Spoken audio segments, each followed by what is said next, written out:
So this is tricky to see here.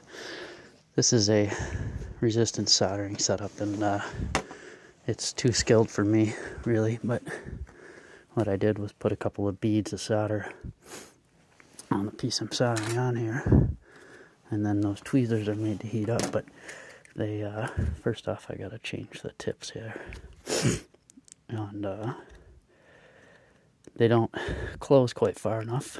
That's my fault, because they didn't open up far enough, so I tweaked this open and filed that a little bit. I'm still getting the hang of this, but yeah, I need to change these probes. And this form of soldering is super cool, but it's more so for attaching bits to other parts, like sort of like what I'm doing here. But if I wanted to attach this to the side of an existing frame rail, it's great for that.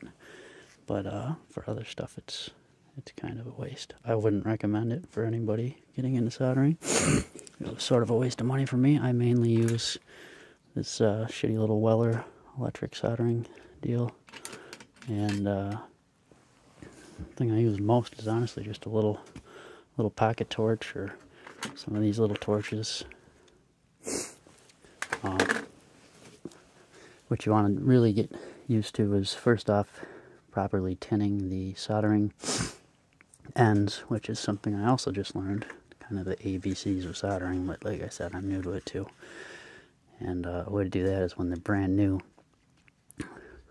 cover it in flux, either the paste style, or I really like this stuff here, this Tix flux, and then actually wrap your new soldering tip in solder, and then turn it on, let it all melt, and that is essentially tinning a tip. It'll make it last a lot longer. It won't turn dark colored. You'll notice if you don't do that, as soon as you start using it, it'll get dark in areas, and the solder won't stick to the dark areas. So I'm trying to be helpful here, but I'm a newbie to this too. So obviously the other issue is other previous joints melting. So you can use just simple clamps and stuff that'll as heat sinks to keep the heat from spreading, but this stuff's so thin, it heats up so fast, so I've been using wet rags for this. But you want to make sure everything's clean. I will use a scuff pad, what I call them, and I'll actually do like a cross hatch when I do it, scuffing the brass. My theory is it creates a nice little area for the solder to join in, almost like how oil will stay in a cylinder wall with the crosshatch. But after that, I use, it's probably overkill, but I use wax and grease remover. And then you want to use, obviously, your flux. You want to put that wherever you want the solder to stick, either your old style paste stuff, or your newer style liquid flux. Or actually, they even have this, which is nice too, although if this was a paste, it would work a lot better. What this is the opposite of flux. You put this on and it will not stick to this. So say I portion this along here, it wouldn't let it leak out, which it happened in a couple spots over on this side, as you can see. But this is so liquidy that it really just spreads all over the place. So I don't know if it's just because it's freezing down here, or that's probably got something to do with it. But yeah, I don't know if you could see anything from that video or not. I'm gonna have to redo this anyway, but as you can see, my bench is a mess.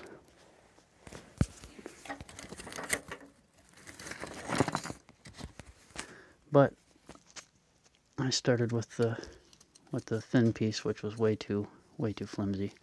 So I made these two runners to strengthen it up. I got the one on, and then this one is going to take some heating, bending, clamping, heating, bending, clamping, heating, bending, clamping, to get it to contour correctly. But that, and I still got to make the trans tunnel, the front of it. Also, I gotta move my my engine or K-member backwards, which I might have jumped the gun on building that because I still don't really have my wheels picked out, which means I can't start designing a spindle. And the spindle's going to be kind of tricky, but I did at least figure out what I'm doing for A-arms. I took 2 pieces of round 3/32 brass, and I just pinched the ends. One side I drilled a teeny tiny little hole in, which I'll still have to figure out how I'm doing it, but that'll connect to some type of tab on the frame rail. You know, it'll be an A-arm. And then the other side, I have these nice little bearings here, which will come in handy because I still haven't really planned it out in my head how I'm building the spindle for everything, but I also have these little brass nuts.